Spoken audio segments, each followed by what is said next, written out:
طبعا نعود إلى السيد بشير زوجي في آخر سؤال. راح نتكلم على الجانب النفسي فيما يخص سيد بشير، فيما يخص المجموعة وكذلك فيما يخص المدربين. كنت تكلم قلت بأن الكابتن شحاتة هو إنسان يعني محترف ويحضر كما ينبغي الفريق نتاعو قبل المباراة. نفس الشيء أعتقد بالنسبة للشيخ رابح سعدان، ولكن الفرق بينهما هو أن الكابتن شحاتة هو انفعالي زائد على اللزوم، والشيخ هو عقلاني، يعني واحد ايموشنال وواحد سيريبرال. فسر لنا أكثر هذه النقطة من فضلك. Donc, avant de parler et répondre à ces deux questions, j'ai entendu vos collègues tout à l'heure concernant l'état d'esprit du groupe, que je pense que c'est un point fort de cette équipe. Nous, en tant que spécialistes, c'est vrai, en tant qu'Algérien, j'ai suivi le match avec beaucoup d'émotion, c'est normal. Mais la chose que j'avais peur par rapport à ce match, j'ai dit que le bon Dieu, qu'on n'encaisse pas un but les premiers. Parce que ça, c'est un point très... C'est vrai, quand on gagne, il y a beaucoup de choses qui passent à côté des analyses. Mais le problème, c'est il faut être lucide quand on analyse des matchs. Et ma question, c'était, j'espère qu'on n'encaisse pas le but et est-ce qu'on aura les forces nécessaires pour revenir au match.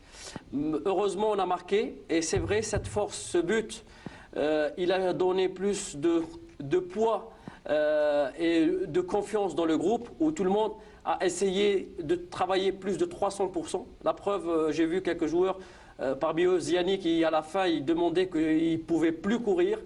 Donc ça c'est quelque chose de positif. Heureusement pour nous on a gagné, on a fait un très bon match et je pense que cette expérience va nous permettre de tirer pas mal de leçons pour le futur, surtout pour la Coupe d'Afrique où les compétitions ils vont être très rapprochées et aussi pour préparer la Coupe du Monde.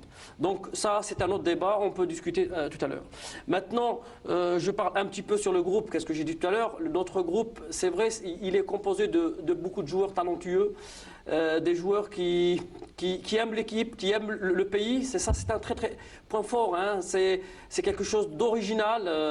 Je suis pas mal de pays à droite à gauche avec les joueurs qui viennent qui jouent dans des clubs européens. Ils ont des fois beaucoup de difficultés d'avoir tous leurs footballeurs avec le même état d'esprit, parce que ça il faut le garder, que cette équipe algérienne, et ces joueurs-là, ils ne viennent pas pour l'argent, on voit qu'il y a une symbiose, il y a quelque chose qui les unit, il y a leur pays, et on voit que tout le monde il est rentré dans le bain par rapport à ça.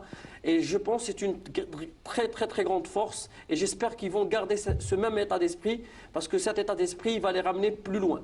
Et je pense, en comparant cette équipe à plusieurs équipes africaines, je pense que nous, ça sera notre point fort, j'espère, pour la Coupe d'Afrique. Et on peut discuter et expliquer un petit peu ces points, peut-être dans d'autres émissions. Maintenant, revenons sur les coachs. Vous savez, si on veut comprendre le comportement d'équipe, il faut comprendre le comportement de l'entraîneur. Parce que l'entraîneur, c'est lui qui fait les planifications, c'est lui qui prépare les réseaux de jeu, c'est lui qui va transmettre. C'est comme une maman qui va transmettre la peur ou la joie à son enfant.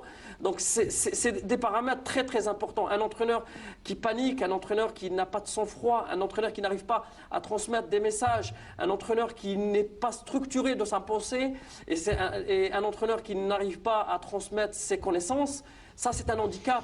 Et actuellement je suis et je forme pas mal d'entraîneurs de très haut niveau, et malheureusement c'est pas donné à tout le monde d'avoir la zen attitude dans des moments difficiles. Je parle de l'entraîneur égyptien. C'est un entraîneur qui, à mon avis, très compétent intellectuellement. C'est un entraîneur qui a fait une base, il a construit une équipe égyptienne, un système de foot organisé, avec une originalité, c'est-à-dire il joue presque comme une équipe de hand, hein. Mais par contre, j'ai constaté, donc maintenant, toutes les équipes, si vous suivez l'Égypte depuis 86 et 2006, ils ont gardé la même récitation. Hein. Donc les gens commençaient à comprendre et avec l'âge, on commence à perdre cette vitesse de réaction, cette vitesse, cette condition physique. Et c'est des fois où un ou deux joueurs de l'équipe, il n'est pas là. Et ici, c'est l'entraîneur, c'est pour cela que je dis l'entraîneur de l'Égypte, dans les moments, je parle dans les moments, dans les matchs décisifs. C'est un entraîneur très émotionnel.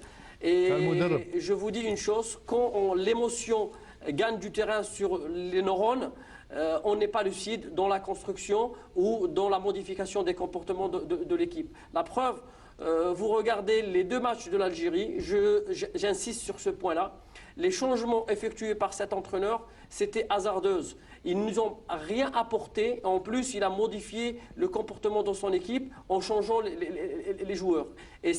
Et deuxièmement, il n'a pas tout compris de l'équipe, le fonctionnement des réseaux de jeu de l'équipe algérienne pour les bloquer, pour les mettre en difficulté. La preuve, il a choisi les balles aériennes et notre axe central, il est basé sur ça. On est très très fort dans ce domaine. Par contre, on avait je ne vais pas citer nos points faibles, mais on avait des points faibles que les Égyptiens, vraiment, ils ont mal essayé de faire ça. Donc je dis, l'entraîneur égyptien, c'est un émotionnel.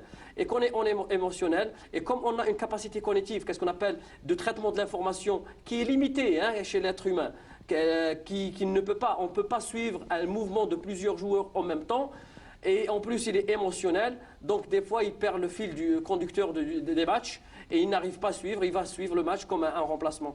Normalement, les entraîneurs de ce type, on leur donne des conseils de travailler en staff technique élargi, avec des objectifs d'analyse différents pour chaque staff technique, qui va permettre de donner des informations à l'instant T pour modifier. Et l'Égypte, je pense, ils ont un entraîneur compétent, mais je pense que c'est un entraîneur non utile dans les moments difficiles.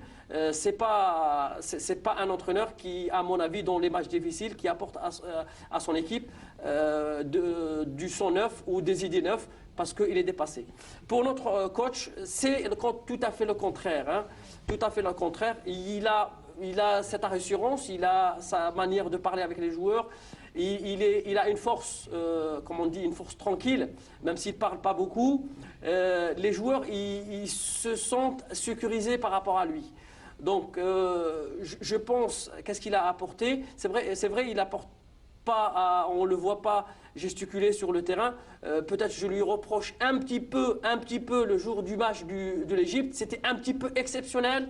Il fallait se réveiller et pousser les joueurs parce qu'ils avaient besoin, ce n'est pas des consignes de jeu, ils avaient du reconfort. Et ici, malheureusement, il manquait quelque chose. Mais au Soudan, on voyait que c'est quelqu'un qui était sûr de son coup et il prenait assez de recul pour analyser les matchs. Et je pense qu'avec son staff technique, on le voit aussi sur le terrain, essaye de transmettre quelques informations.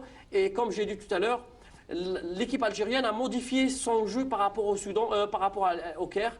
On a vu une équipe algérienne qui a essayé de bloquer la construction de jeu. Ça veut dire que quelqu'un qui a déjà analysé les points faibles, il a tiré les conclusions en 2 jours, et il a essayé de transmettre cette conclusion à ses joueurs, et on les voyait. Malheureusement, il y avait quelques flottements, parce que c'est physiquement, je pense que c'est physiquement, les joueurs, ils n'avaient pas la force de tenir tout le match de cette manière, mais on voit que c'est un entraîneur qui a tiré la leçon, et je pense qu'il a apporté des choses qui sont positives, et je pense aussi que ce groupe, avec cet entraîneur, et j'espère qu'on va le reconforter dans son travail et l'encourager et lui permettre aussi d'avancer pour permettre à notre équipe d'aller plus loin, Inch'Allah, pour la Coupe d'Afrique et la Coupe du Monde. Inch'Allah, شكرا جزيلا سيد بشير زوجي، كنت معنا من مدينة ليل الفرنسية. نذكر بأنك أستاذ جامعي بجامعة فالنسيان الفرنسية. سنلتقي بحضراتكم أكيد في البرامج والحصص المقبلة. جزيل شكرنا وإلى اللقاء. إذن تابعنا التحليل أو البطاقة الفنية للمدربين.